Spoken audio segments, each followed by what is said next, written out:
This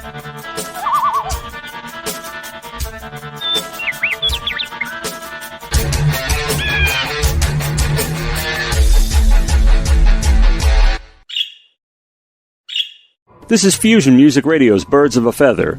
We are an indie music-focused show rife with witty, fuck-laden, insanely interesting, and unhinged banter. Our fascinating fun features and thematic song submissions will confuse, infuse, and delight you. And I am Professor P-Soop, and I was born under a bad sign, in a crossfire hurricane to boot. But I was born to boogie, and I was born to be alive, and that was 59 years ago. That's right. This is my kind of sort of birthday show, a month late. So it's like my birthday belated and Halloween show. And we might have a spooky or two for you tonight, so stay tuned and with a blanket and someone to cuddle with, because it's going to get chilling a little bit. And tell us, and who art thou? Well, I am the vocalist for the dark rock band ASNT. Hello, everyone. My name is Candy. Don't mind me. I know I told you to get lost, but I didn't mean it. I blame the blue sky mood. All I'm asking for is tomorrow night, because there's no escape from love when the veil is torn away. No! Now, of course, I'm the only one here who got that, except for maybe Hill Rant. He'll get it. He'll be the only person. Those were all my song titles. Those are all. I know it's probably unbeknownst to you. You probably figure I'm Christina's underling and just the co-host of the show, but I'm actually a recording artist too. I used to be anyway. And those were all titles of my songs because Christina is actually a fan. How That's about correct. that? That means she is a P-brain, and unlike the pejorative term P-brain of old, PEA brain, a P-brain is indicative of a higher intelligence, I think. Agreed. So that's a compliment. Or from a higher plane. When someone says, you're a P-brain, that you say, wait a second, is that PEA or is it P-brain? That's different. Yeah, that's a totally different thing. You have to clarify before I know whether or not to be offended. So. Yes. Okay. So that was just for you in honor of your birthday show. That was stunning. It was really thrilling. I was like, where's she going to go next? What one's she going to pick? It's as if I were somebody. It's like somebody Putting together a narrative from your song My titles. song titles, yes. It made me feel like a real artist. It was amazing. You are a real artist. Speaking of which, you can find Professor P-Soop on Reverb Nation. I have about 60 out in circulation. That's a lot of songs. Between collaborations like Opera Comique, like Mellow Warriors, and my own stuff, there's about 60 songs out there, and very few people have heard them all, and that's fine. She has. I have. There are a couple of real oddities, like my Doors parody. Oh, yes. I mean, Hilrant, he actually got it. I know it sounds like hell, but it's awesome to me. You are a rapper, and this motherfucker can rap. I mean, I pride myself on being able to rap a little, but holy shit, there's not small little words. These are these huge, gigantic 20-point words put into this clever narrative. So yeah, you have to check out Professor P-Soop on Reverb Nation. There are also a number of collaborations that he does with women, because he has an affinity, if you will, for female singers. So there's a number of those as well, on an album called Tell Me a Story. I usually steer people to those first because they can actually sing. And they turn my straw into gold. Diane Murray in particular just turns my totally straw songs into gold just with her voice. I listen to some of them and I actually weep. And it's like, it's not because of the song. I wrote the damn thing. It doesn't move me. But her voice.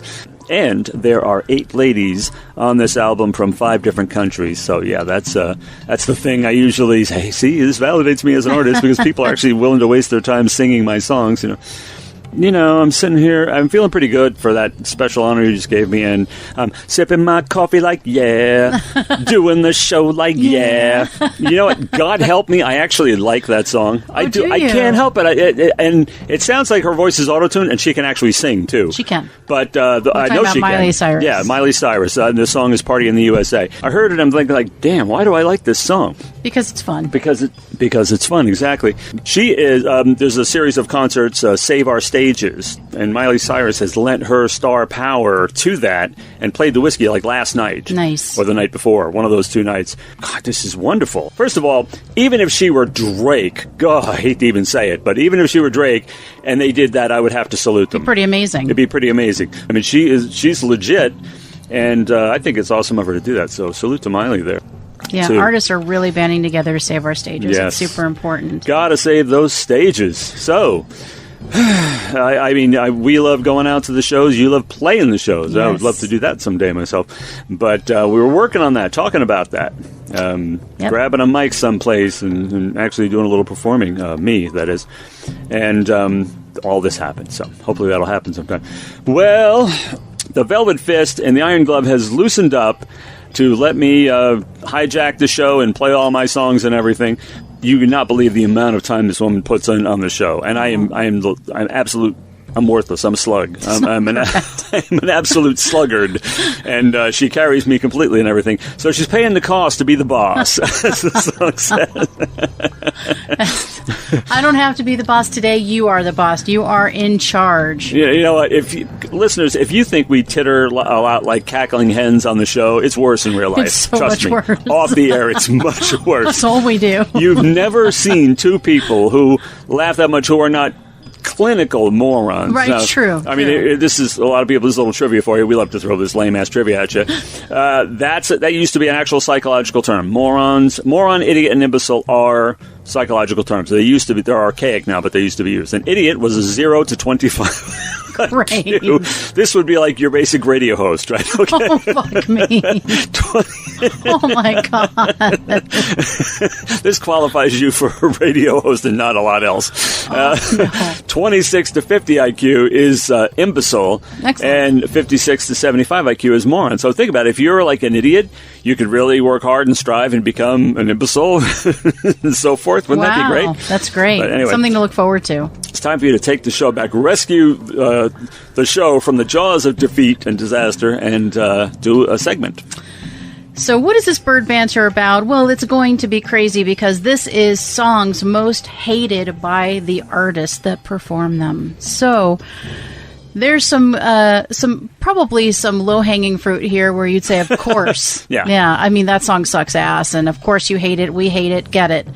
But then there's somewhere you go, oh, no. Oh, I know of one. I'm sure it's going to be on there, too. What do you mean? So it might break your heart. It might solidify your thoughts on the whole thing. But let's talk about these songs. Now, I will say again, David has no idea what these songs are or what these artists are. I like to keep him in the dark on some things because it's fun to get his visceral response to things. So he has no idea. He just knew the topic. I'm Rain Man, folks. The whole show is one big visceral response to me. So the first one is probably not going to be a surprise. Stairway to Heaven, Led Zeppelin, hated by Robert Plant. I have never heard that in my life. I've been listening to Led Zeppelin before you were born. I've never heard that. He does not like the song. He does not want to perform the song. I think he's refused to perform the song for quite some time. By the way, I hate when artists tell you that shit. Well, you're about to learn a lot more. Oh, yeah. Well, some I know.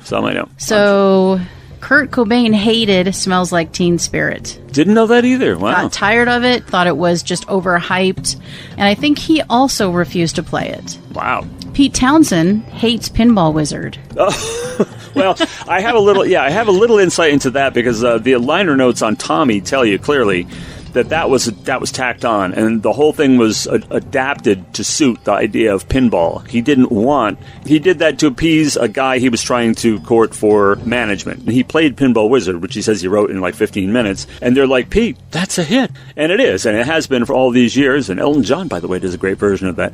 I know, he's tired of it. He is. He's done. Over 50 years of the same song. Mike D of the Beastie Boys hates Fight for Your Right to Party. And I loved that song. I love the Beastie Boys, though. But he hated that song because people misconstrued the meaning. It wasn't supposed to be about, your parents are out of town and you have a party. So he hates that song. Tom York hates Creep by Radiohead. I hated it from the first moment. Yeah. I love that song, and that song really catapulted them to the next level. Oh, yeah. He refused to play it for many, many, many, many years. And I think he actually kind of heckled people who asked for it at concerts and things. It's one thing to want them to play a song, but I think you're really a bad fan if you insist they play something. I mean, they shouldn't surprise you with all new songs or anything like that, but I mean, they don't have to play every single one of the, the gotta hears. It's in their best interest because they're going to get casual people, but, so. I'm just telling you, one of the things that I like the best about U2, and they are not on this list, is that they play all their stuff. They know, well, this is going to be the one that the fans want to hear. They cater to their fans. They know that those are the songs that got them where they are. Yeah. So they still play them, and I want to hear them. Of course, yeah. I want to hear them, so I don't care if you hate them. Fucking play them. So Madonna hates Like a Virgin and Holiday. I get that, because I'm kind of over both of those songs. So I totally get that. I'm like, all right, I hear you. I'm over them. There's riper fruit than that. Yeah. I mean, there is. Holiday. Yeah, I just can't. I know. Can't. There's more to choose from here. Yeah. And I know this actually makes me feel vindicated, but Janie Lane hated Cherry Pie by Juana. He hated it. We know that's your favorite song. My favorite song. I fucking love that song. Makes that you have a kinship with Janie Lane too. He's gone, but oh, is he? Oh, he's been gone for a long time. Yeah, that's why I try to use past tense appropriately. So Miley Cyrus hates Party in the USA. I had no idea. I know. That's why I was like, shh, stop talking about Miley Cyrus. I had no idea that was coming up. It's just I had it in my head to sing that song because I heard it, and I thought it would just be fun, She hates it, and she hates Wrecking Ball. Oh, well. Yeah. I get that part. There's not a lot. I mean, that would wear out its welcome really quick. Yeah. Frank Sinatra hated New York, New York, My Way, and Strangers in the Night. Really? I think of how many times he's had to sing it. Hated performing it, but he doesn't hate the song. Well, sometimes they don't like the song even from the start. Yeah. Or sometimes they just get tired of them. But go on. I want to see if a certain person is on there. Michael Stipe hates Shiny Happy People by R.E.M. Shiny Happy People holding hands with Kate Pearson. Come on, that's nice. No, I hate it too. I know. You hate everything that's poppy and nice. Like like we built this fucking city. That is not nice. It's upsetting. It's like it makes me want to throw up. Wow. Yeah, it's like, ooh, I feel the chunks rising. Mm-hmm. So yeah. And I'm not the only one. Simple Minds hates Don't You Forget About Me. The entire band hates that song. Wow. It's not their song. They hate that song, and it was their huge hit. Mm-hmm. I mean, they've had other huge hits. Yeah, they have, but that was the big one, and that's what people think. Oh, Simple Minds, Don't You Forget About Me. Mm-hmm. Breakfast Club, baby. That's right. Oh, I love this one because I fucking hate it with the white hot passion. Noel Gallagher hates Wonderwall by Oasis. I've heard it, and I can't even remember how it goes. It's just such crap. Such crap. I do not like them. Oh, my God. Ugh, it's the worst. I can't even. And then John Lennon hates the entire Beatles catalog, and he hated his entire solo catalog. Oh, he hated everything. Okay. And he decided, I hate everything the Beatles did. I'd never do it again. And I hate all the shit that I did. I'd never do it again. So he's basically like me then. Pretty much, yeah. Pretty much like you. Wow. See, you have a kinship with Janie Lane, and I have a kinship with John Lennon now. Yeah. You hate the Beatles catalog and the John Lennon catalog? No, my own. Oh, I see. I'm just saying identify where he's at, hating your own stuff. Yeah, he hated his own stuff. Well, I don't think you should hate your own stuff because I just did an homage to you and your stuff. I don't always hate my own stuff. And you can't. So, I just expect everybody else to. They don't. So that is Bird Banter, some of the songs most hated by the artists that made them famous, and there are literally thousands of these. I just picked a few. Yeah. But it's always disappointing, I think, to hear, even if you don't like the song, well, with the exception of Wonderwall. Stupid, lame song. But it's always kind of sad. They should hate themselves for that. They do, and they do. It's always kind of sad to hear that the artists hate the song, especially if you love the song. Like, I love Creep, I love Stairway to Heaven, and I love the Beatles catalog and the John Lennon catalog. So it's kind of sad when you hear that. You're like, oh, that sucks. That's what I said at the beginning. I hate when they tell you that stuff. I don't want to hear it. But I'm surprised and disappointed that Cher hates Just Like Jesse James. I mean, it's a throwaway pop tune. It must be the cheesy lyrics. She never said why, but she doesn't like it. Did you see the key there was the throwaway? Yeah. Yeah, let's throw it away. It's a throwaway, but it's not reinventing the wheel, but it's a really agreeable song. I absolutely love it. I like playing it and singing it. So, agreeable is probably not the best it's beyond thing. Benign. It's just slightly cute. Precious. It's just cute. That's cute what you did. Nobody wants to hear that. Nobody. And I'm hoping to never become one of those artists that hates our own songs. I'm actually really proud. I don't like the recordings of some of the old songs. I mean, not like the way my voice sounds on some of the old songs, but I don't hate the songs themselves. And if I were to be honest and not to be snarky and try to be witty, yeah, that's where I am. I mean, I actually secretly like my stuff. It's just, I'm surprised when other people do too, but I know what I intended. So. Yes. Shitty production aside, sloppy playing aside, I hear in my head what I wanted to hear, and it's good, but I don't expect anyone else to agree, so thank you for that wonderful tribute again. Okay, what? What now? You must be doing something now. I just did something. Oh. Now it's you. Why don't you do something else? So to restate the theme, there really isn't a theme. It's just my birthday and I get to pick the songs. And as I said in a certain video you can see on our Facebook page, if you're not on the show, I probably love you with all my heart. I probably think it's the greatest thing that ever happened. But there are some great ones you're going to hear tonight. And not only is it my birthday show, it's the Halloween show. So, well played. Well played, right? Well booed. Shit. We did not plan any of this, folks. This shit just happens. It just happens. It's, like I said, it's like spontaneous combustion without the fire. You should see real life. It's worse. It's worse. Far worse. So I guess we'll have to start. And it's, as I was saying, it's the Halloween show as well. Boo, well, boo. Shit. We don't have to recap. Yeah. And we got a couple of spookies for you tonight that you're going to enjoy on this Halloween. But you can stream us all year long. Well, I guess I'll have to introduce a song. We're not going to say numbers because there are more than 10 this time. Right, sorry. And they're not in any particular order that I'm aware of. They are in no particular order. I don't know why I put them where I did, but the first one, an old fave from the Reverb Nation days, Juana Camilleri. Not only is she a musical heroine, she's a literal heroine in real life. About 8 years ago, she was riding her bicycle by a river in Texas and heard cries of distress and jumped off her bike, jumped into the water and saved this boy's life who was drowning. So I don't know what made them drowning exactly, but they were. It was in the papers and everything. And she saved them, and sadly the mom did not make it, but the boy was saved, and Juana saved this kid's life. And it's a beautiful story, and about 8 years ago. But she's a musical hero. When I first heard her, it was a song called Rearranging Strange from the very mysterious Palisades album. She has a beautiful voice that has the same timbre as Carly Simon when she sings those ballads with those gorgeous melodies she crafts and just melts you. But she can rock and roll with the best of them, as in the song you're going to hear tonight, which is one of my favorites, Chasing the Dream songs. I love this tune. It's just going to rock your world. Here's Juana Camilleri with Forget Itsville. Once upon a time, a little poet was drinking lots of limes. Sometimes come late in the middle of the night, you know your fate. Go for the dream, rewrite the stories, not what it seems like. Sometimes the glory's in living, breathing, and doing art. The things that set you apart. Following a dream is a lonely road. Free will take me everywhere.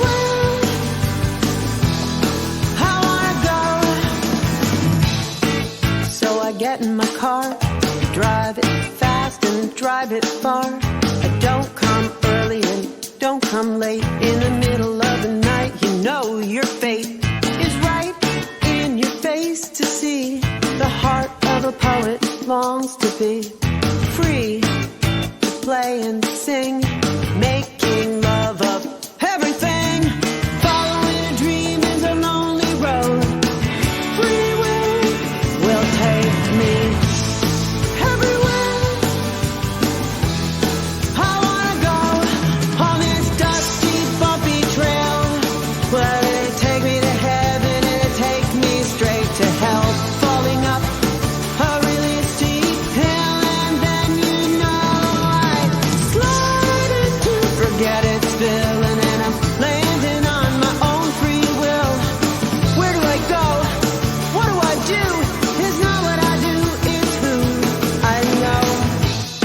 It's no fun to be broke.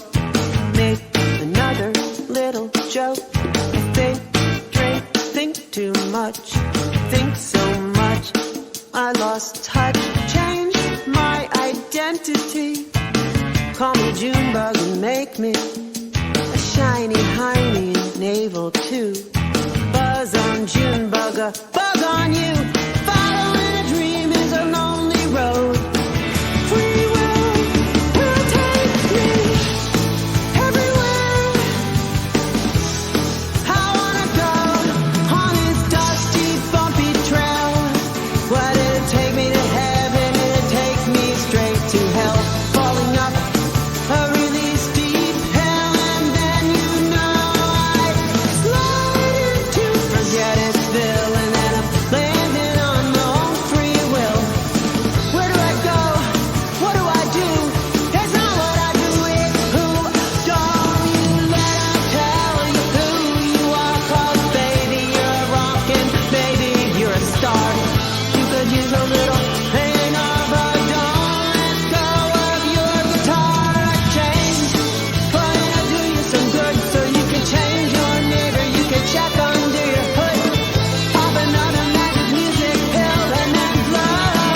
All right, Juana Camilleri, Forget Itsville. You can get her latest album, including Forget Itsville, on Amazon. You might get them as individual singles.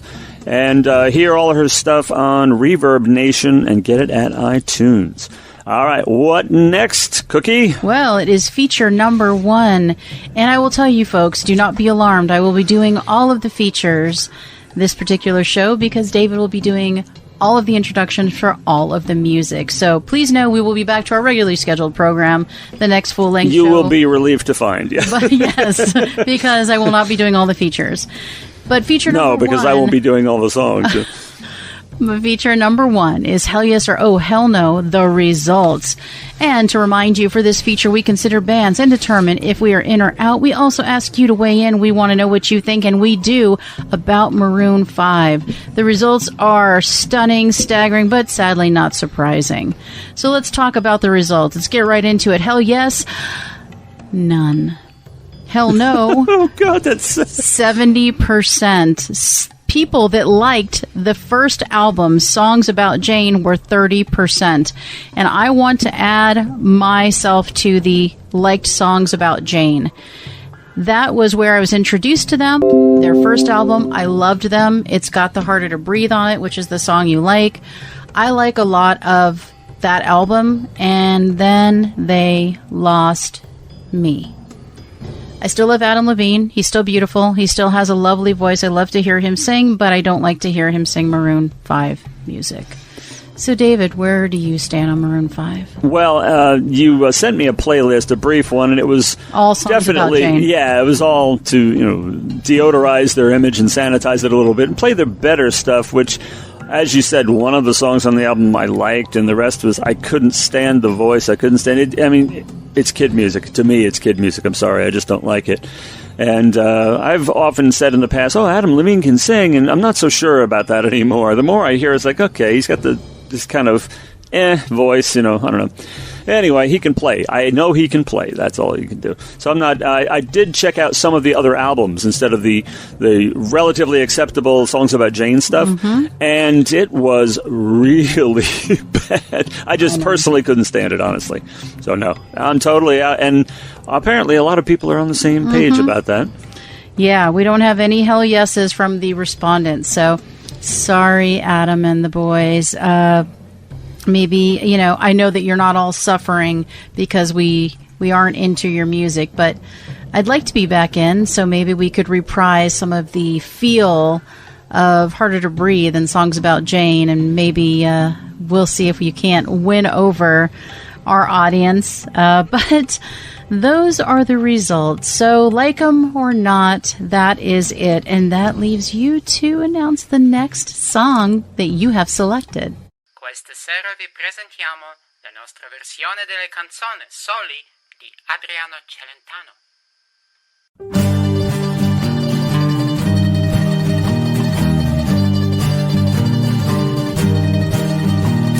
Inutile suonare qui, non mi aprirà nessuno.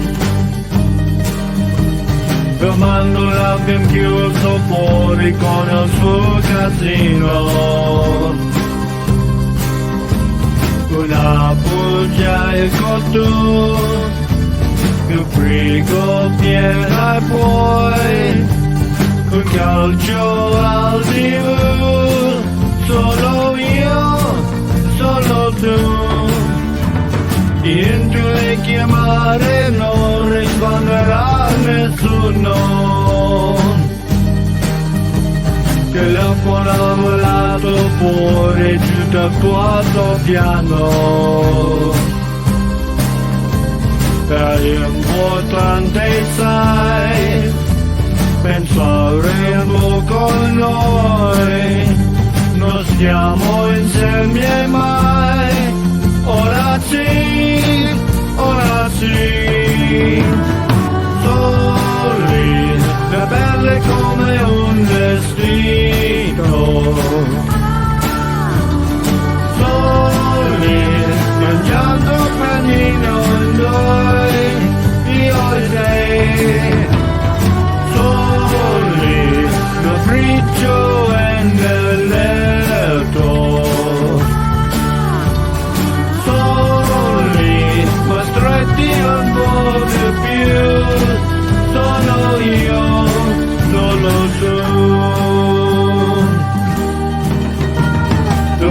vetri sembra più un sensazionato.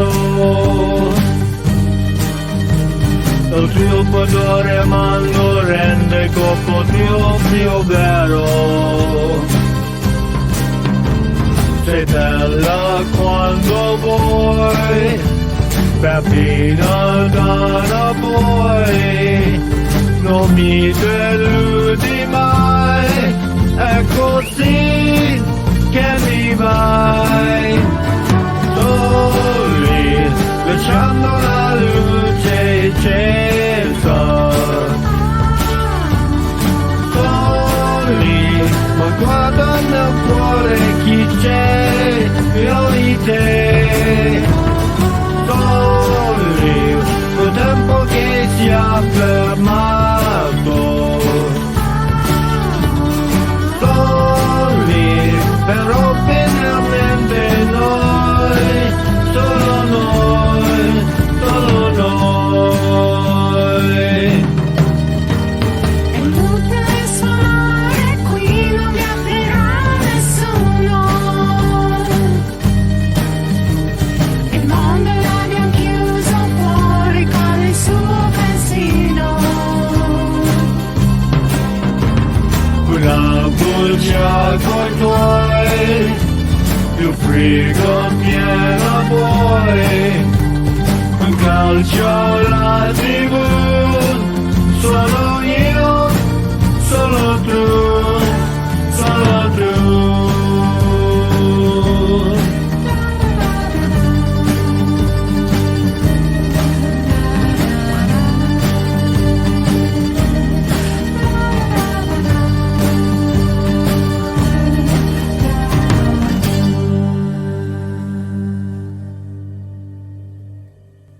All right, that was Soli by Scott Stoddard and Catherine Corelli, and you can find him at Scott Stoddard Music, Facebook, and her at Catherine Corelli. And the websites are interesting, and they have side projects like art. Kat does art, Scott takes photos, so be sure to check out the websites too. Now, don't give me that look like I got to do something. It is another song that you have selected for your birthday show. See what I get for picking so many songs? I got to do so many introductions. However, last week for this. Yes, coming up next, wonderful artist, singer-songwriter, the Queen of Manhattan, as we know her, Ciel Gloss, with the title track from a wonderful record called Unnatural World. And she selected this one herself, and I don't remember precisely how I came across her. I think she was promoted. Several of the artists tonight I discovered because they basically paid that extra whatever to promote themselves, and I started listening. It's like, oh wow, that's really good. I think that might be how I discovered her. Anyway, she was a guest on Butterflies and Hurricanes, and she was just witty and wonderful and full of all kinds of insights, and it was a delight to listen to. All right, so here is Ciel Gloss with Unnatural World. Singularity is approaching.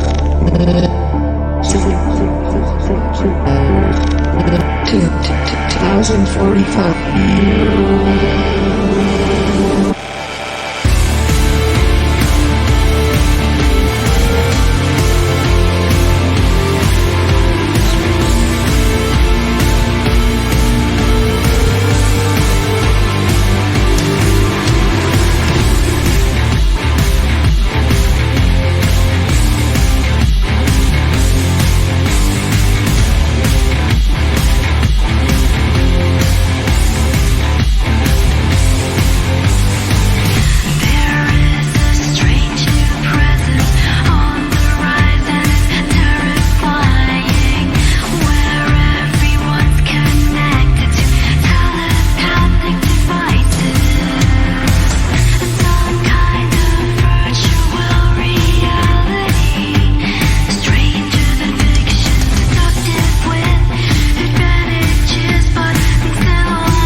All right, Unnatural World, Ciel Gloss. You can find her at Ciel Gloss, Ciel Gloss, the usual way on Facebook. Now, there must certainly be a feature in the offing, yes? Correct. Feature number 2 is one of our favorite, if you will. I'd say probably top 4, top 5 features, Raven or Nevermore. For this feature, we weigh in on current events and trends in popular music. Is it something we are raving about, or do we want to hear about it? Nevermore. And the topic today up for discussion is Spotify. You've heard that many times on the show, so you think, oh, this is where the grumpy old guy who lives in the Stone Age with vinyl records, he talks about this newfangled technology. Not at all. In fact, I've expressed my opinions about Spotify, and you'll be surprised at what I say. So, okay. Well, I'll be very surprised because Spotify is certainly something that I use, I'd say, probably daily, and I really appreciate it. I love that it's there, and Spotify does pay its artists and record labels directly through either the labels or through distributors such as RouteNote. Labels and distributors then split out the data and pay each artist directly. Now, the company says it pays an average of 0.007 per play, according to figures on its new website. Spotify artists aimed specifically at musicians. So they do get paid. That was your big beef with them, is they don't get paid. And they do get paid. So the more they're played, the more they're paid. Yeah, I totally resisted the idea. I didn't buy it. I thought, okay, yeah, Spotify is basically a musical class action lawsuit where the firm gets all the money and you get, and all of the affected victim class get like 12 cents or something. But I found out I was wrong. I actually know artists who have made money on Spotify, to my utter bewilderment. Well, I mean, so yes, I totally know that. We make about $20 a year on Spotify. Hey, so that's something. But I mean, we haven't had a lot of stuff up there, and we're trying to push it more. But people that refuse to have their music on Spotify include Garth Brooks. Wow. He hates Spotify and he hates YouTube. Neil Young just didn't like the way his music sounded on Spotify, which confounds this person. Yeah, I know. They have to. Things are mastered for iTunes. Things are mastered for Spotify. I don't get that part myself. They sound amazing. Yeah, I don't they do sound understand good. it. They do. The Black Keys won't have their music on there. Beck will not have his music on there. Those two, because they don't think artists are paid enough. Pete Townsend refuses to have his music on there, but he uses it. And he says it. I know it's hypocritical, but I don't have my music on there. Now I think they do. These were people that were holdouts and said no. Yeah, I'm pretty sure they're on there. Yeah, well, other people that weren't, I mean, there were so many people that weren't going to be on there, and they've all acquiesced. Yeah. I mean, it's a way to make money. Here's the thing. People aren't buying CDs anymore. They're buying digital streams. And if they're not going to buy it, they're going to steal it. If you give them a way to listen and you get paid, there's the rub. When that little shithead started with his MP3s, and remember Napster? Napster was a piracy site. But that's not where we are now. Yeah, I know. At least I mean, it's not. They're not getting paid buku bucks. But if you have a million or 2 million listens, imagine the money you could make. Yeah. You may sell, let's say you sell, whatever, 250,000 records. Okay, yeah. Great. But now this in perpetuity, I can go listen to one song and you can just keep making money.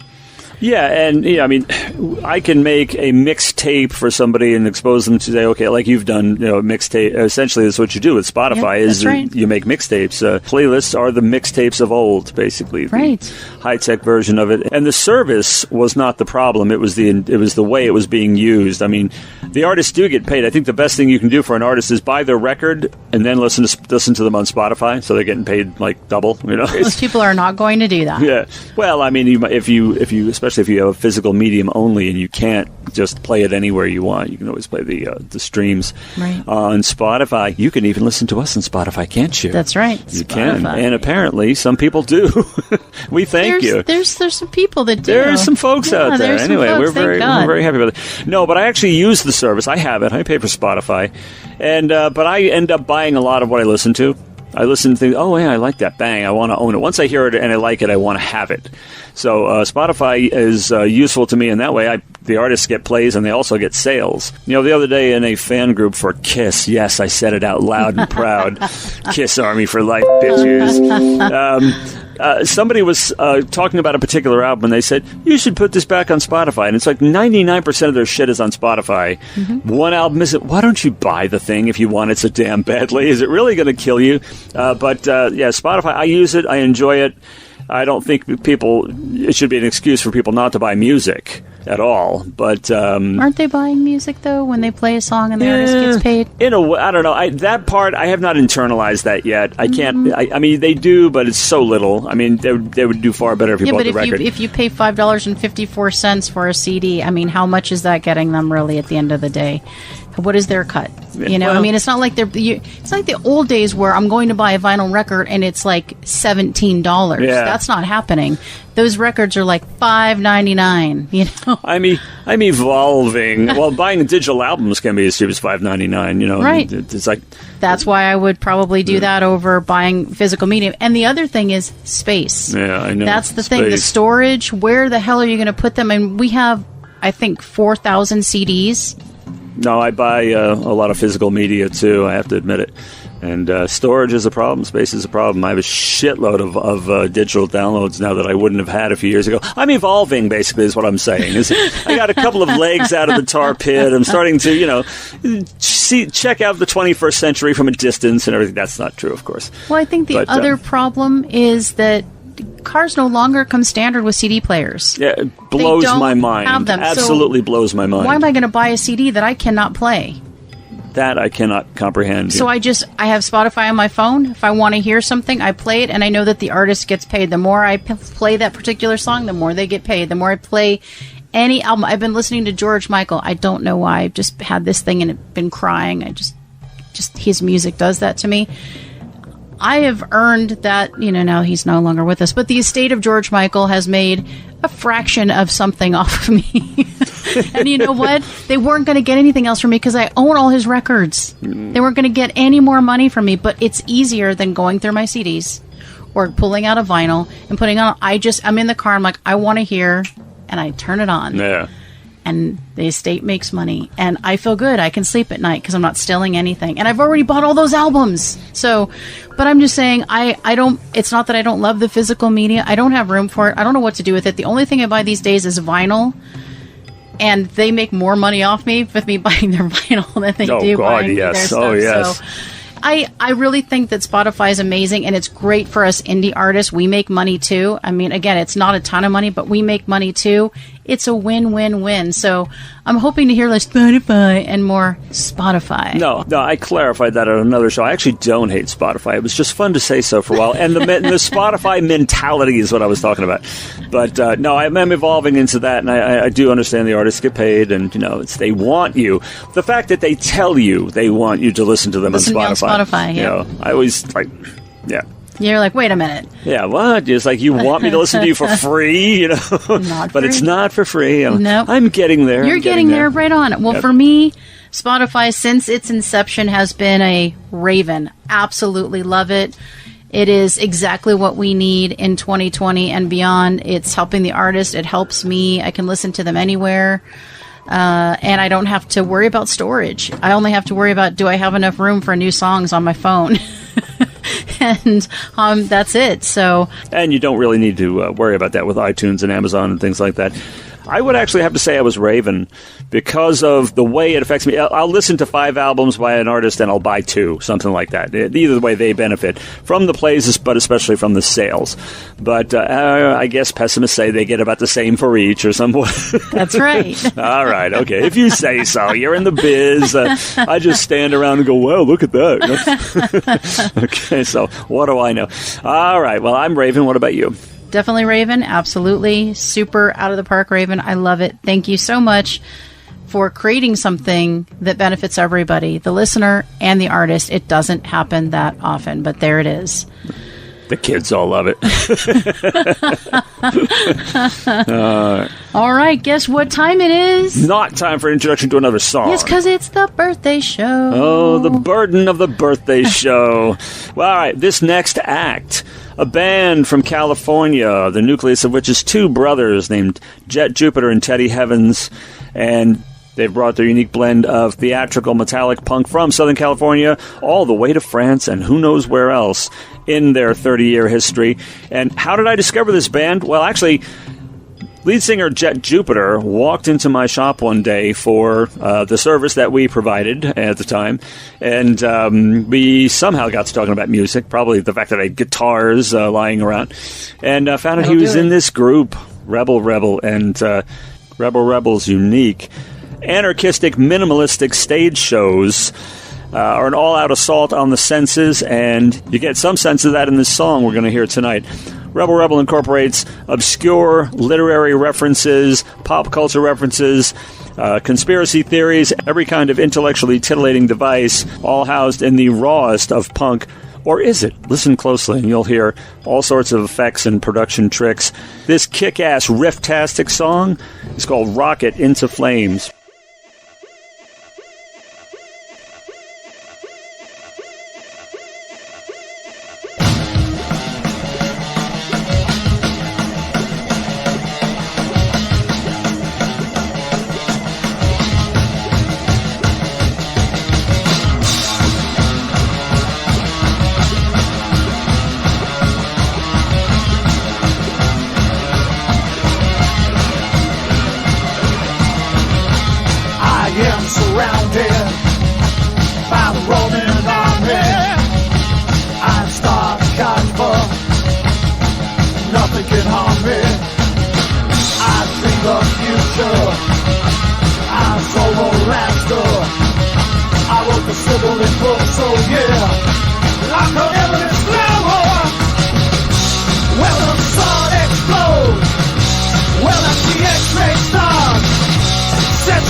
Rocket in the flames.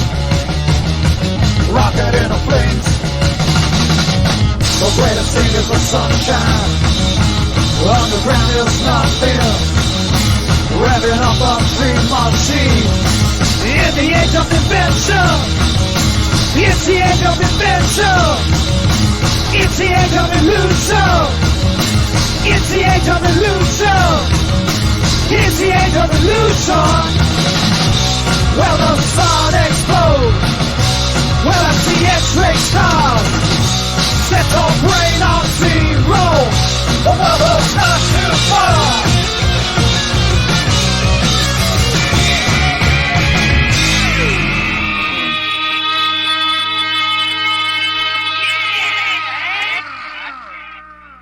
Rocket into Flames by Rebel Rebel, and you can find them at rebelrebel.org. They don't really have a Facebook page per se, so rebelrebel.org is the best place for merch and music and dates and so forth, and you really want to see them live if you can. I mean, the makeup and the props and the effect is very visual, it's very theatrical. They're really committed to putting on a terrific show and kicking your ass at the same time. So this is an experience you will not forget, but check out more of the music at rebelrebel.org and even on Reverb Nation, too. All right, now it's got to be time for... Your next song.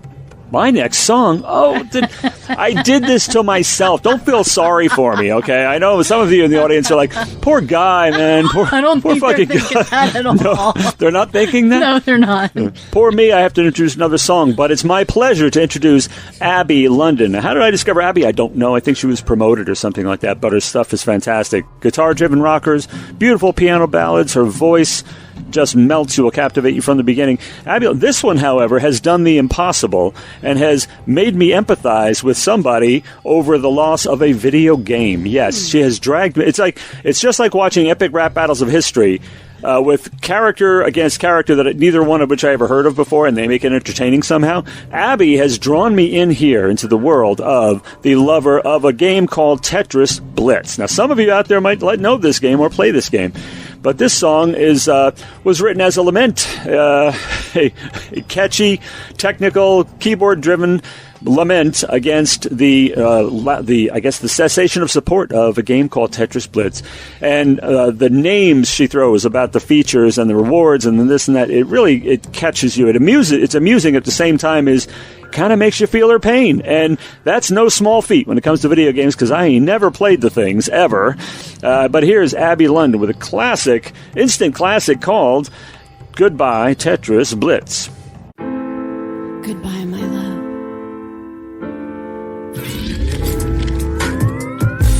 I don't wanna say goodbye, but they're making me. We've had so many good times, you're more than a friend to me. I need you to unwind. I need you by my side. Hey, who's in charge here? Why are they taking our game away? What about all the money we spent? What about all of the coins we saved? Oh, Tetris Blitz, oh, please don't go. Oh, Tetris Blitz, I need you so. I remember the good times we had, the times I stayed up till like 3 a.m. in bed. I forgive my lovers for getting mad when I was playing you Tetris Blitz, ignoring them. Getting first place in daily and retro, making my power upgrade pick was also special. Getting my rewards after winning 3 battles, completing daily challenges.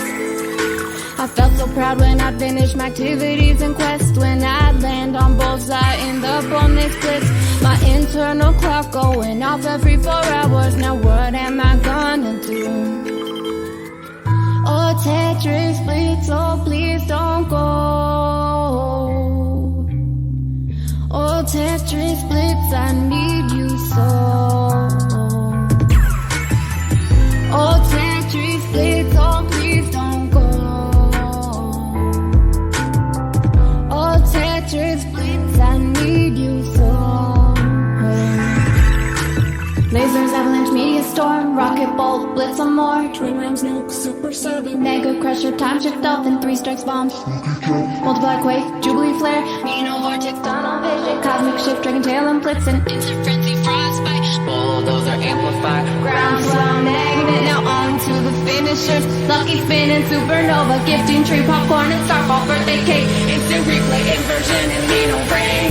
Oh, Tetris, Blitz, oh, please don't go. Oh, Tetris, Blitz, I need you so. Oh, Tetris, Blitz, oh, please don't go. Please don't go, please. Oh, Tetris, Blitz, I need you so. Oh, Tetris, Blitz, oh, please don't go. Oh, Tetris, Blitz, I need you so.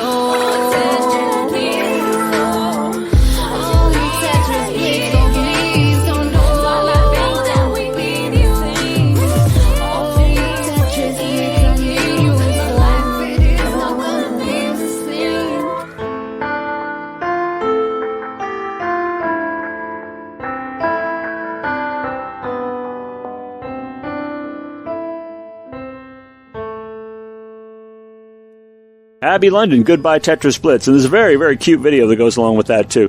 Abby, you can find her on Facebook at Abby London Music, and I believe that's her website, too. But she's a fave of ours at Fusion Music Radio. So, Abby, thank you for that lovely song about the pain of missing your favorite game. And now, what? You get something, right? Yes, now it's feature number 3, Denocket, Teal You Crow. So yes, there are 3 birds in that. Denock is a bird, teal is a bird, and, of course, crow is a bird. So for this feature, we tell you the origins, inspirations, and creation story behind popular songs. And this week, again, catering to David, his birthday show, we are going to talk about Brown Sugar by the Rolling Stones. So allow me to share a little bit about this song's origin, inspirations, and creation story. Brown Sugar came from a weird place. No, really? Jagger recalls having written it in 1969 while he was in Australia shooting Ned Kelly. The production was a troubled one. Jagger's girlfriend OD'd. Accidents kept happening. There were fires, horse cart accidents. He was actually injured on set when a pistol backfired. And he claims to have written the song while sitting in a field trying to rehabilitate his hand. It has overt themes of racial exploitation, sexual depravity, and also discusses delicious Mexican heroin. Ticks all the boxes. This song is the dad from Footloose's worst nightmare. The song's first verse. Right? Exactly. These are not, I wish these were my words. They are not my words, but they're brilliant words from so many different sources, I can't even list them. The song's first verse depicts a slave driver whipping a group of women. By the third verse, there's a lady with a bevy of underage boyfriends, and, you know, the chorus is all about how a young girl should taste. Also, Brown Sugar is slang for heroin. Mick Jagger stated in a Rolling Stone interview that the song works thanks to its wide array of implied themes, or all the nasty subjects in one go, as he put it. I would never write that song now. No, we were talking about that on another show once, I remember. Yeah, that's one that you just wouldn't feel comfortable with these days, but they do still play it, and we still listen to it, and yeah, it's all that and more, obviously, but it doesn't offend you. Strangely enough, I don't know why it doesn't. I don't know why it doesn't. Interesting. Because sometimes lyrics really offend you, and sometimes you don't seem to care. So it's interesting, because sometimes you're like, oh my god, that lyric, I can't even listen to that song. Then you're like, oh, you know what? That's a weird lyric, but I'm okay. Strangely fine with it. It's like a Yes song to me. I mean, you sing along so heartily, you don't even know what it's about. Even though I know what Brown Sugar's about, it's just, it's empty. It really is. It's just, you're in the moment. You're not even thinking about the lyric necessarily. Which is good in cases of like You Shook Me All Night Long and crap like that.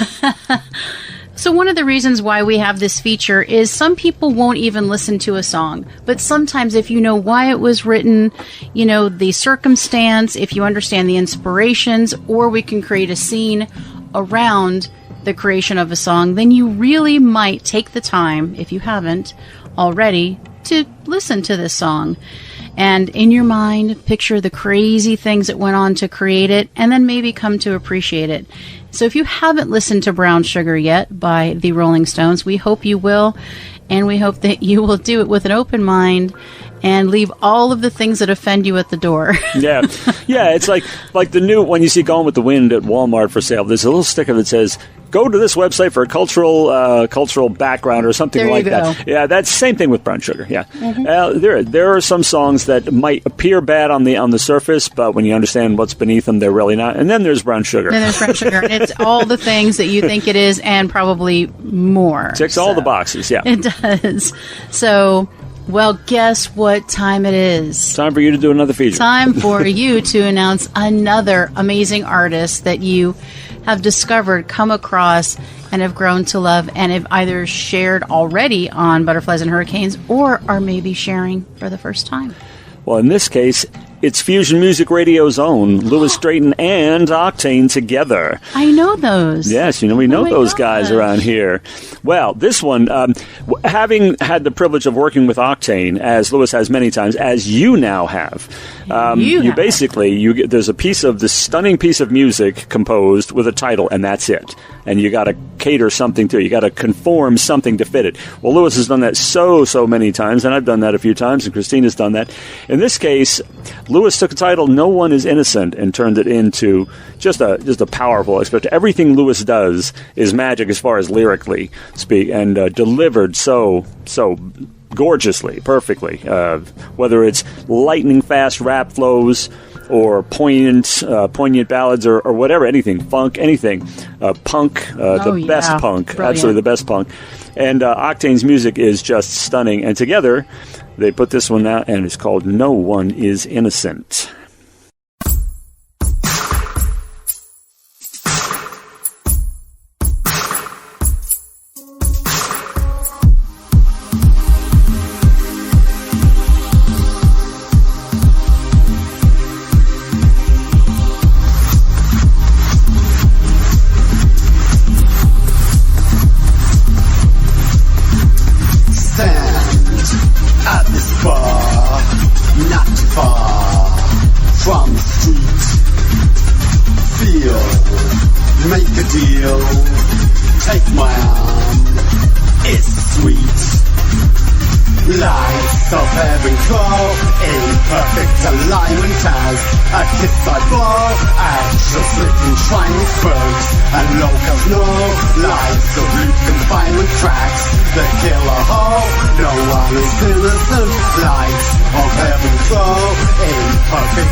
A kiss I blow at your silken shining spokes, and locals know lives of loose confinement cracks the killer hole. No one is innocent.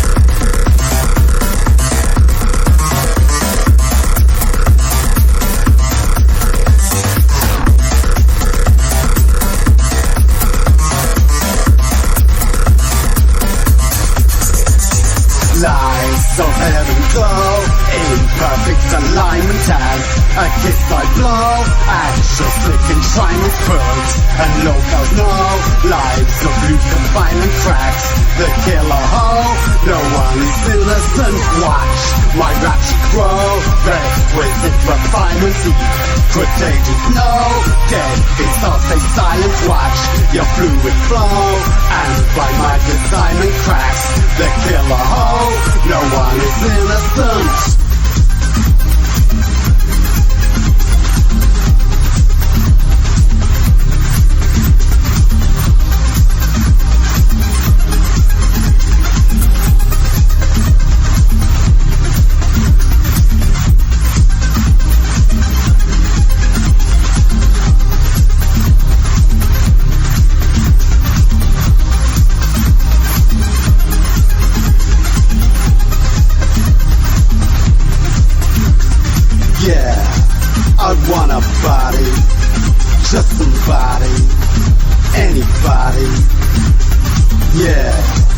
I want a body, just somebody, everybody. Yeah, give me a body, and I'm not snobby. Anybody. Yeah, I want a body, maybe yours tonight. Lies so heaven glow in perfect alignment as a kiss I blow at your slick enshrinement's and locals know lives of loot confinement cracks the killer hoe. No one is innocent.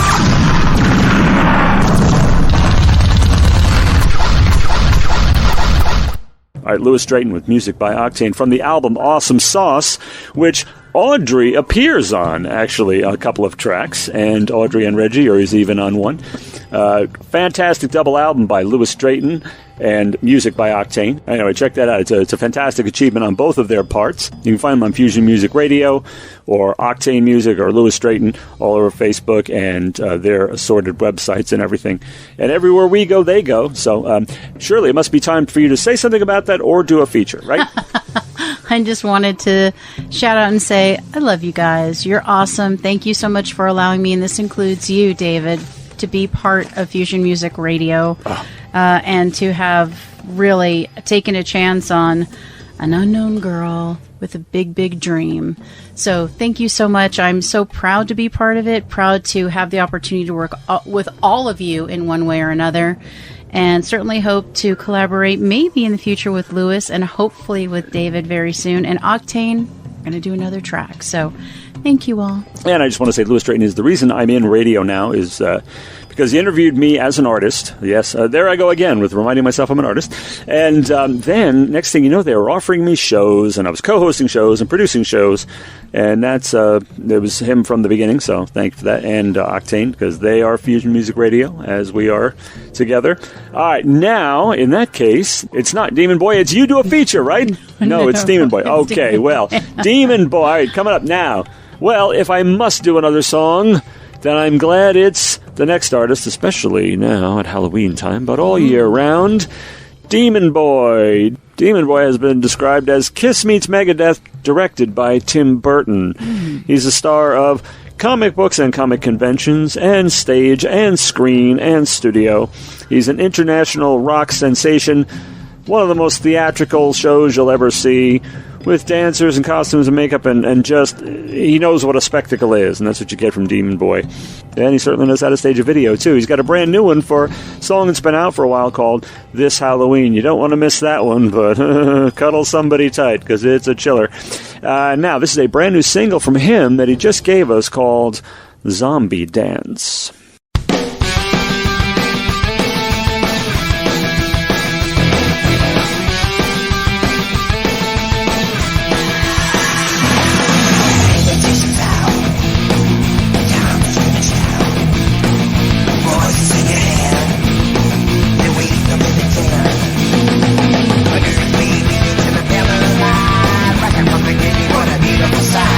Walking and in the pale moonlight, yeah, the stitches are coming.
All right, Demon Boy Zombie Dance, brand new single. And you can find Demon Boy at Amazing Demon Boy on Facebook, AmazingDemonBoy.com, etc. Surely you've got something to say now? I actually do have something to say because we are on feature number 4, and it is the much-awaited Christina version of History Strikes Back. Should I pass you the egg? I may not egg it. No, I you may might not egg allow it, okay. you to bring in the egg when it's time. As needed, okay. Yes, because I don't trust myself singing and egging. This particular feature, we travel back in time to a particular year to review bands, music, charts, and pop culture for a randomly selected year, and this year is 1988, a year that I am intimately familiar with. So let's talk about some of the stark differences between then and now. Postage stamps were 25 cents. The Sony Disc Jockey 10 CD player changer was $399.99. A movie ticket was $3.50.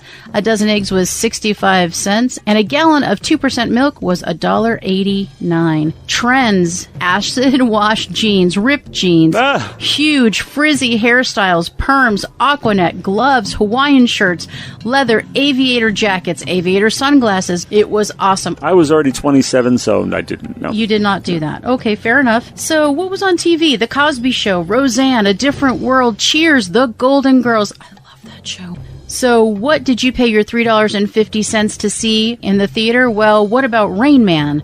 Who Framed Roger Rabbit? Big, Twins, Crocodile Dundee 2, Die Hard, The Naked Gun from The Files of Police Squad, Beetlejuice, Dangerous Liaisons, A Fish Called Wanda, and Coming to Fucking America. Now they're working on Coming to America 2, and I cannot wait. In the news, a drought caused big crop damage to the tune of $60 billion.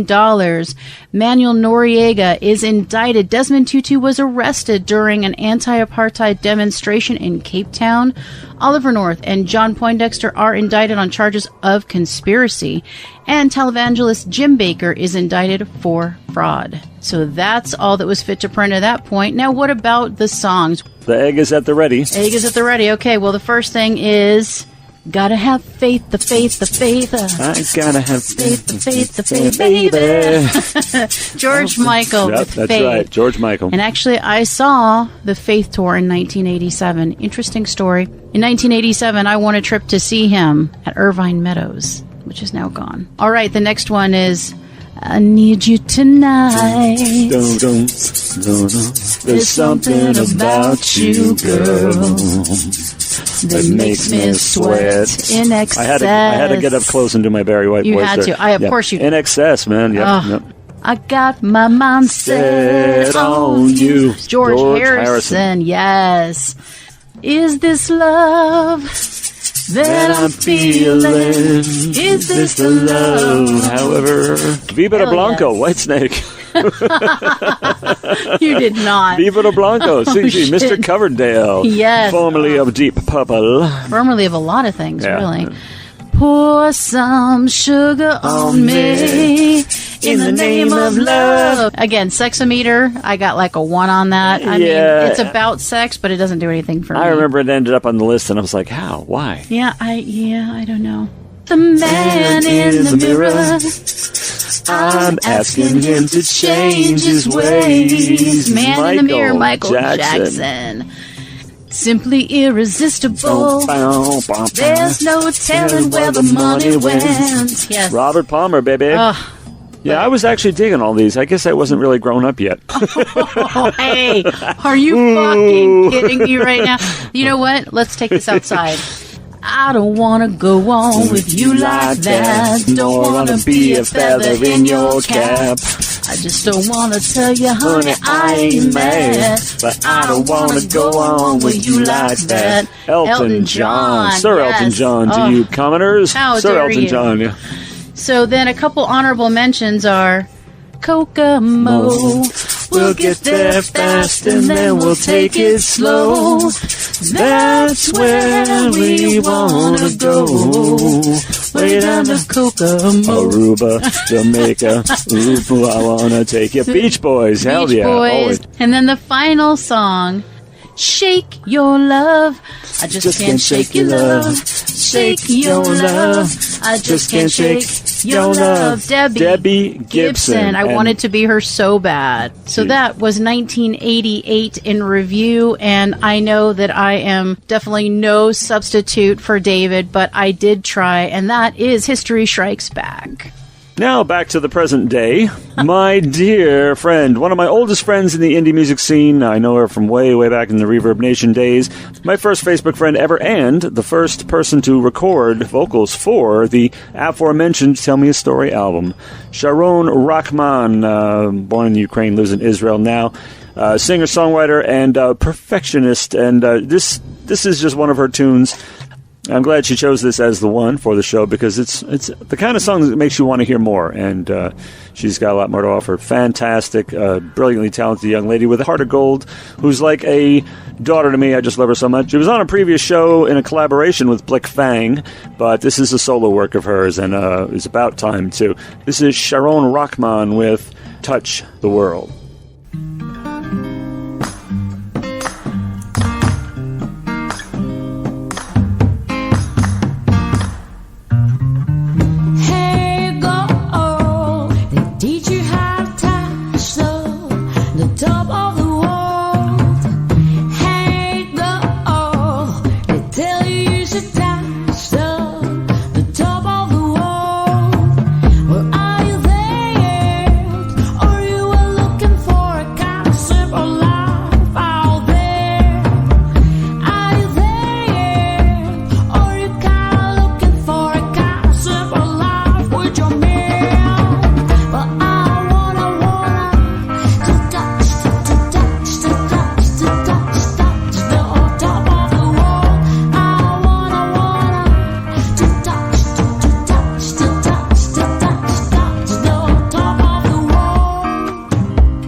Sharon Rachman, Touch the World. You can find her on Facebook, on Reverb Nation, and get some of her stuff at iTunes. Definitely do catch up with her, follow her, check out her videos, and all of her musical offerings.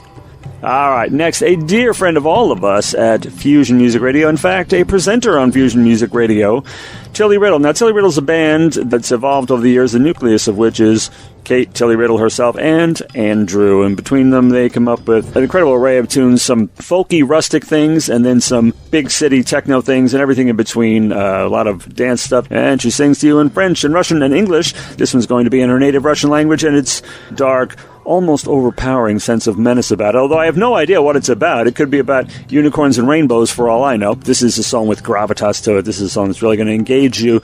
And whatever this word might mean, it is called Yermak.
Но у него разбито сердце, но у него разбито сердце.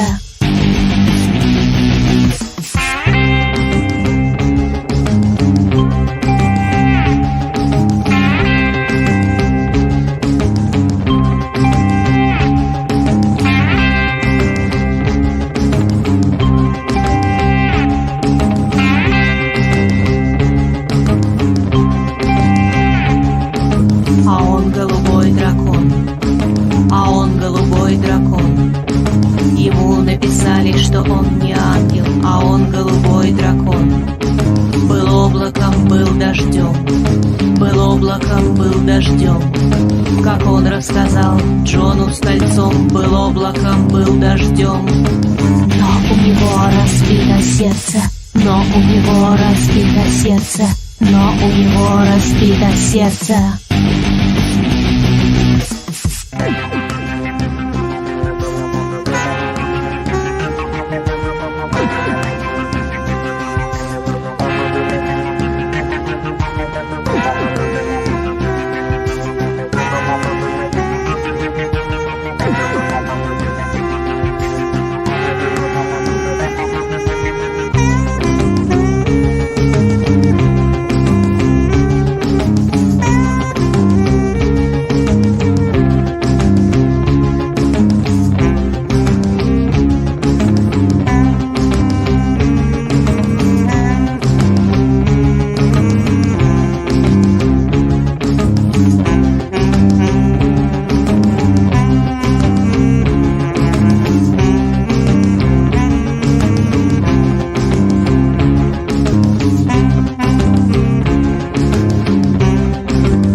All right, Tilly Riddle, and you can hear the singers show in details the Tilly Riddle Show on Fusion Music Radio right alongside of us, and she has appeared on a number of my songs. I've done 3 songs with her. She's on Octane's songs. She's on Lewis's songs on the aforementioned Awesome Sauce album. She actually appears on several tracks there, but she/they are everywhere. They might not have a Facebook page per se, but you can hear the musical offerings on Reverb Nation and get the albums on Bandcamp. What are we up to now? Jack-o'-lantern, pumpkin? Feature number 5 is Trivial Trills. Because this is a new feature and because this is David's birthday show, I had to do another Trivial Trills to see if I can trip him up or have him give us some amazing info on a particular artist. So what is this feature? Well, for this feature, I will name a musical artist or band and see what, if any, tasty trivia tidbits David can share.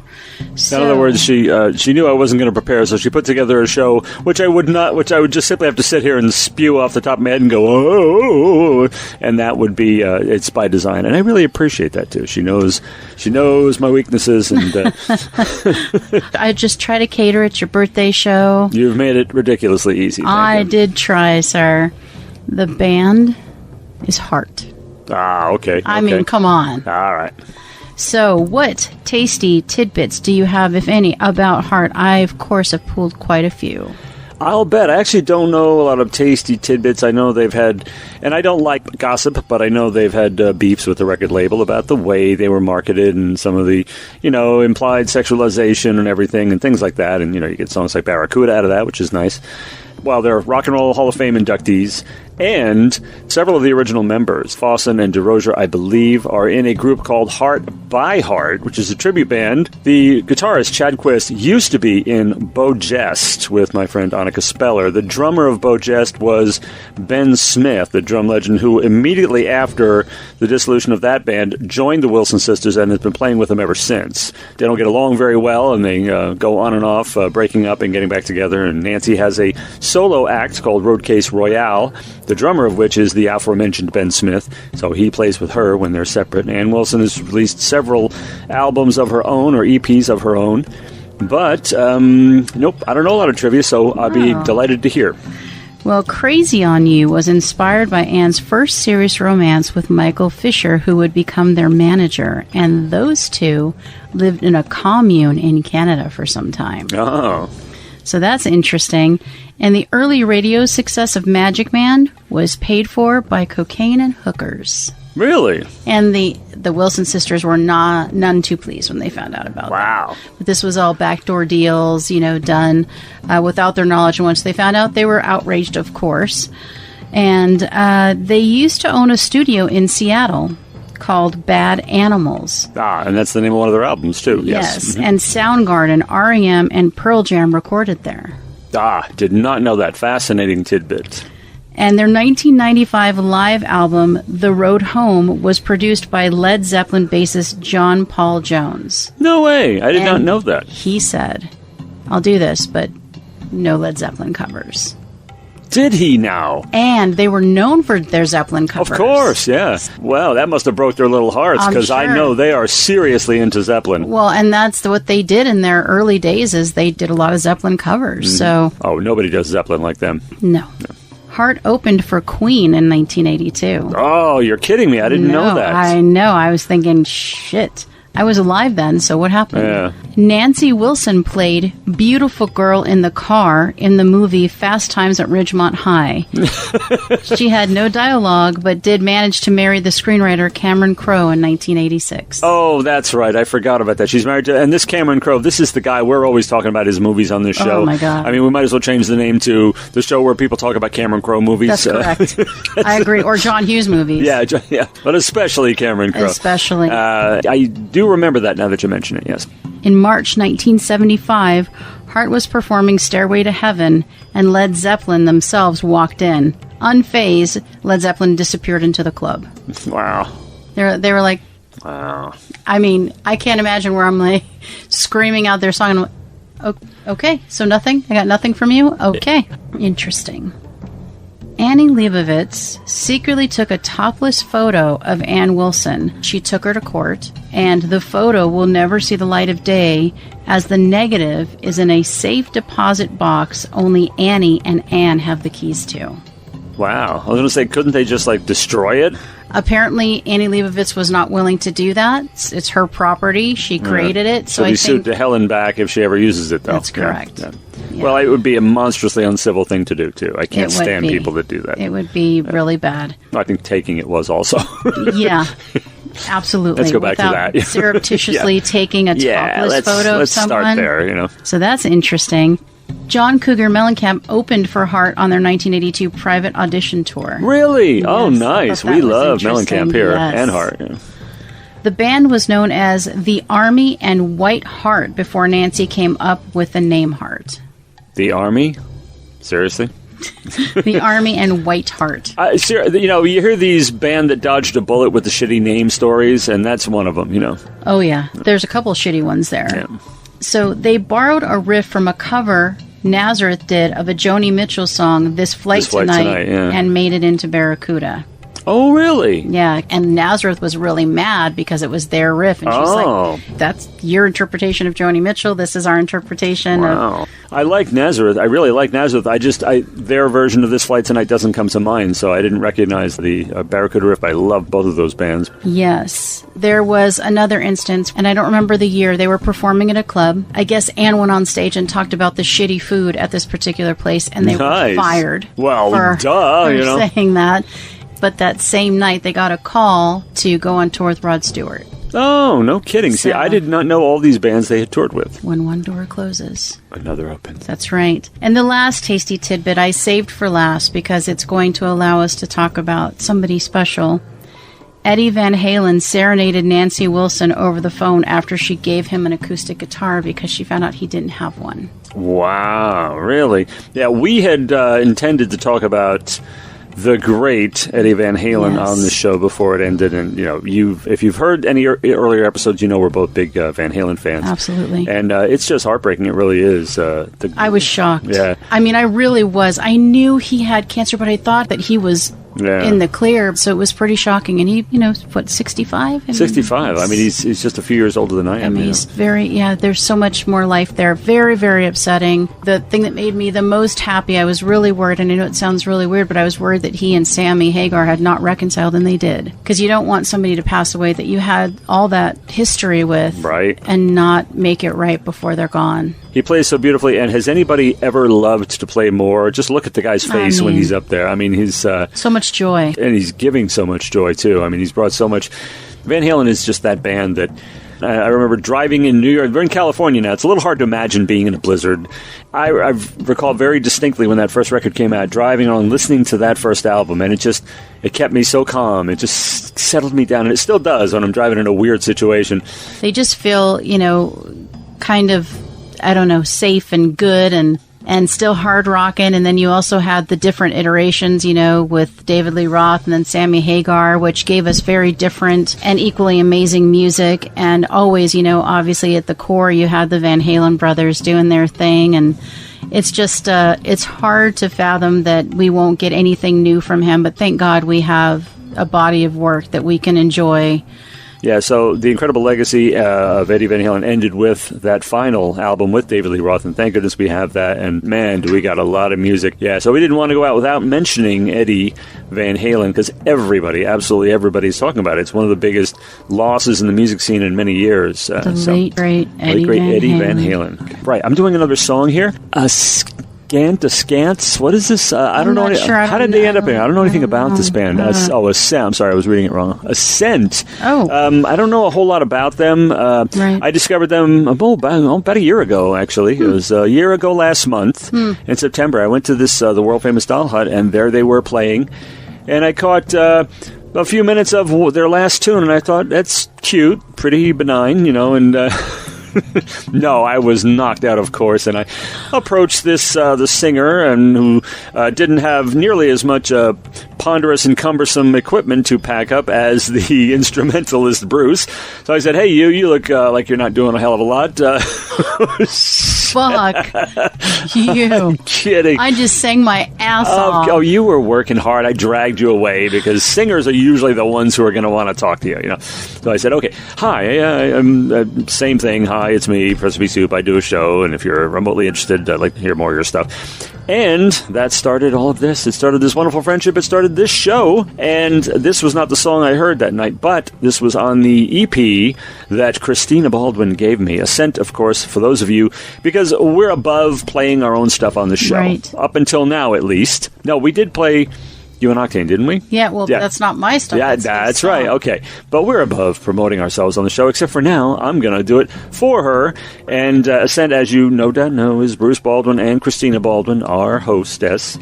And this song is on the first EP that she gave me that night, and from the EP entitled Bleed Like Us, which is just incredible. And this is a hard rocking song with a very powerful message and very personal to a lot of people. It's about domestic abuse and violence and things like that, and it's a little harrowing, but it kicks ass at the same time. Oh, and I should stop to mention that this one has lyrics by our little cupcake here, our little cookie. Christina herself wrote the lyrics to this one. It is called Last Night.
So we just had to cut, about 8 minutes of laughter because, something I said which will never see the air. However, just suffice it to say, if anybody heard it, they would be like, that guy needs some sensitivity training. But it's an illusion, of course. It's just a slip of the tongue. I mean, Christina knows how sensitive I am, don't you? Indeed. All right, ASNT. Find them at, the ASNT page. ASNT. Find them on Facebook. They got all kinds of stuff, right? Where's your stuff? ASNT Rocks is Facebook and Instagram, and then ASNT.rocks is our website. Well, I see her all the time, so it's like, I don't know that stuff off the top whatever. of my head. Yeah. All right. So, feature number 6, one-hit warblers. For this feature, we discuss a one-hit wonder that either rocked our world or the music world. And this time, the artist or band is Delight. The song is Groove is in the Heart. Now, of course, again, I am completely and totally pandering to David on his birthday, because I know he loves this song. As if you don't. There you go. As do I. Band members Lady Miss Keir, Super DJ Dimitri, and Jungle DJ Toa Toa. They formed in 1986 in New York City and signed with Elektra Records. Their album, World Click, debuted in 1990, and they disbanded in 1996. So tell me a little bit about what you think about this band and this song, and then I'll give you a little more info. Well, it's been years, many years, decades, in fact, but I had World Click. I really loved the record enough to buy the whole album.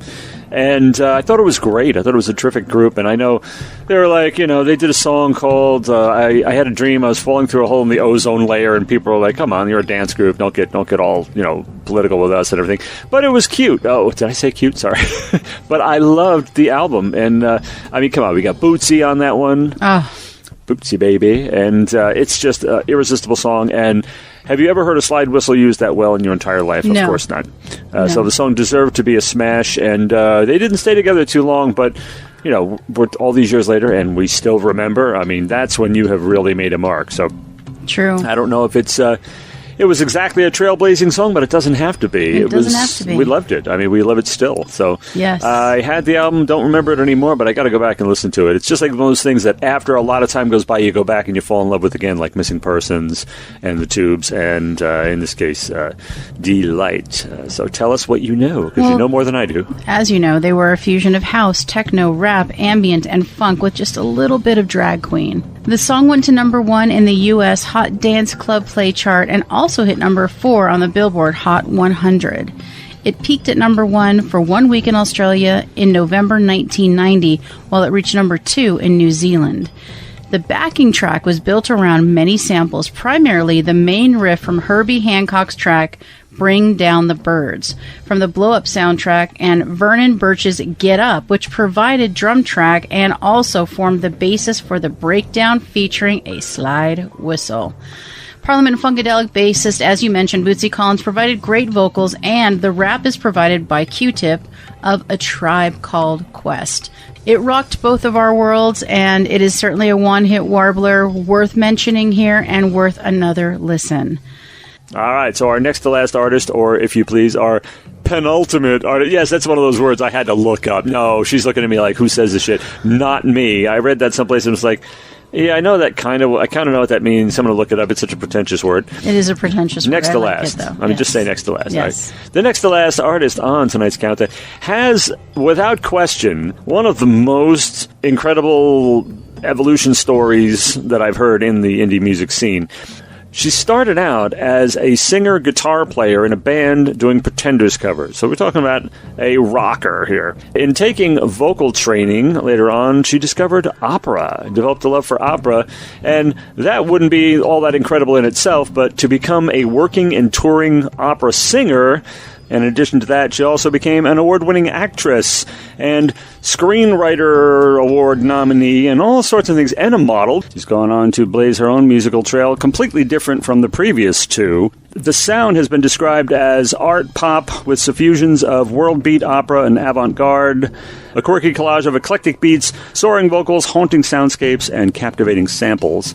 And she plays almost all of it herself, with the exception of bass from Mr. Ray Schaefer. And talk about this This is an artist who deserves your support, who has suffered more for her craft than anybody, because her promotion of her music has even led her to spend almost 5 hours on the telephone with me during 2 separate interviews. So here's a beautiful track which will soar you into some sort of Celtic wonderland and green glades and flowing streams and heaven only knows what, but it'll take you on a journey, and it is called Going Home.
All right, Going Home from Nymphya, and you can find her at nymphya.com, Nymphya on Facebook, and I strongly recommend this artist.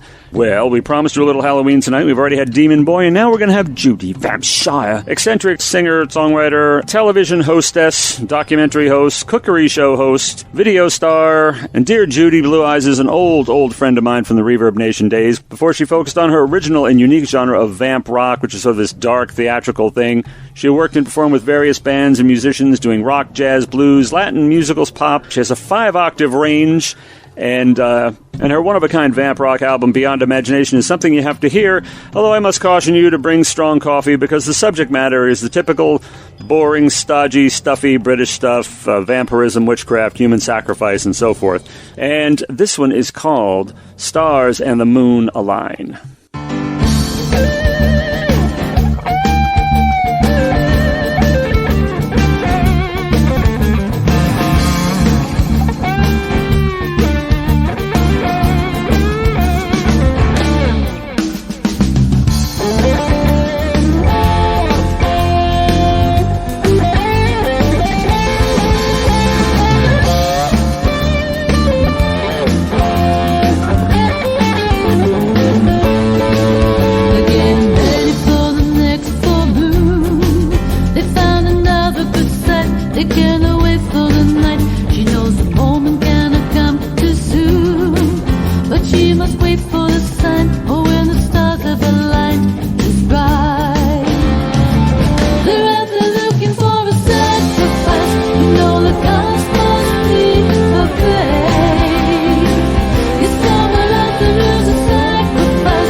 by Judy Shire. Stars on the Moon Align. You can find her at judyvampshire.rocks. Links to all of her videos and music and everything she has going on, and it's a lot of fun. Do check her out because she's just a blast. And wow, we have actually used up all of our songs. So what comes after the songs?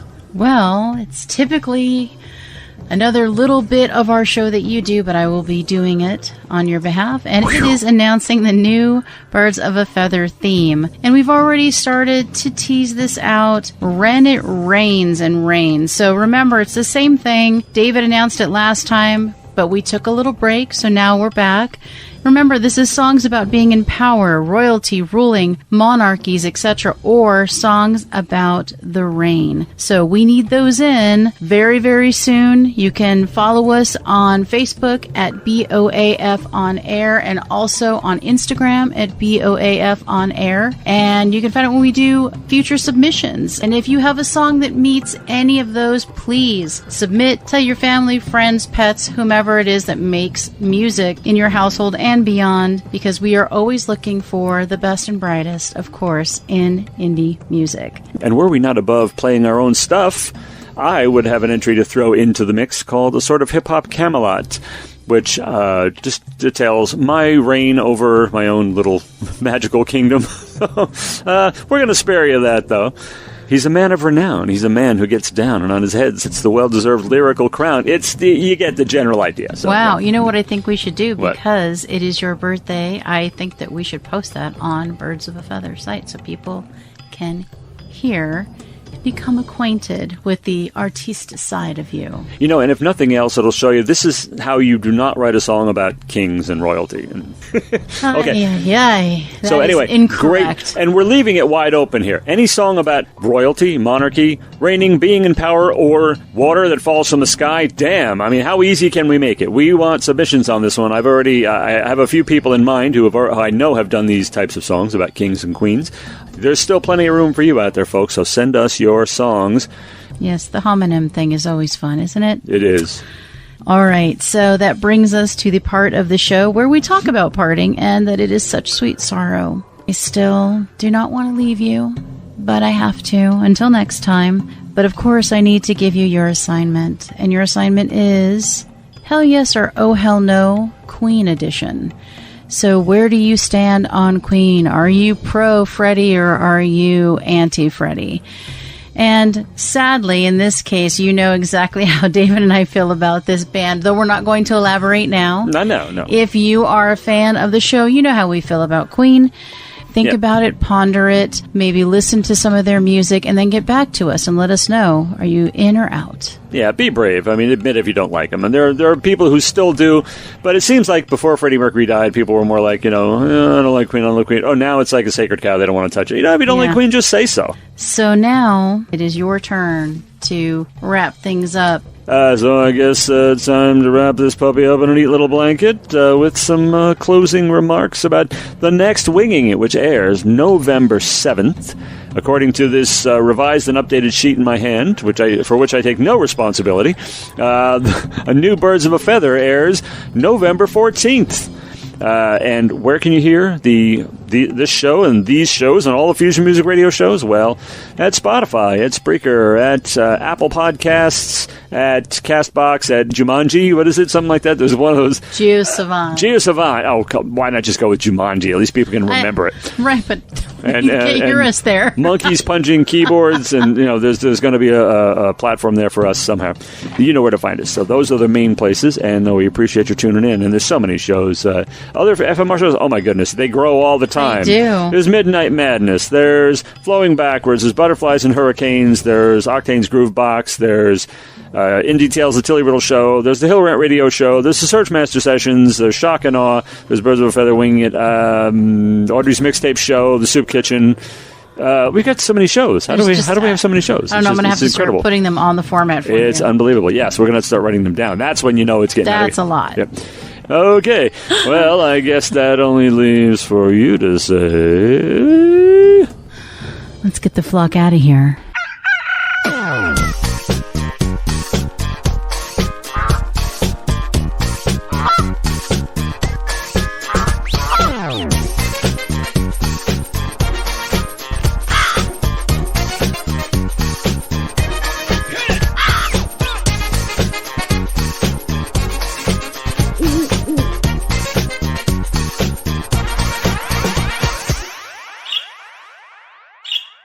This has been Birds of a Feather on Fusion Music Radio.